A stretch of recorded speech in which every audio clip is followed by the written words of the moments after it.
Plusieurs jours ont passé, mais sur les rives du Loup à Villeneuve-Loubet, l'émotion est toujours présente.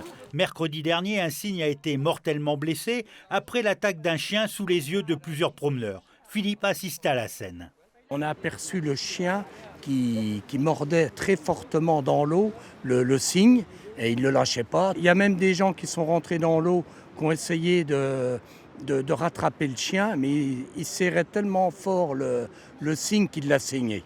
Depuis, les associations de protection animale multiplient les messages de prévention et rappellent l'importance du respect de cette zone naturelle où les oiseaux sont des espèces protégées.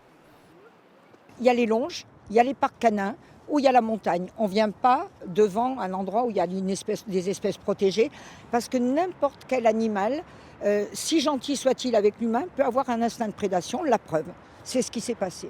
Une affaire qui pose une nouvelle fois la question de la cohabitation entre promeneurs, espèces protégées et la responsabilité des propriétaires de chiens. J'ai déjà eu plusieurs altercations moi, avec des personnes qui n'ont pas leur chien attaché, qui s'en prennent à mon chien. Et ça peut être un cygne comme ça peut être un enfant. Je la tiens forcément, on est dans un endroit où il y a de la fréquentation, il y a des gens, il y a des animaux aussi, d'autres animaux qui vont peut-être pas être d'accord avec elle. Donc par respect, par tout le monde, je la tiens. Pour éviter que ce type d'incident ne se reproduise, les associations appellent à davantage de contrôle. Il faudrait mettre en place peut-être les gardes champêtres qui auront des missions propres pour la préservation de l'environnement, mais il faut qu'il y ait une présence physique.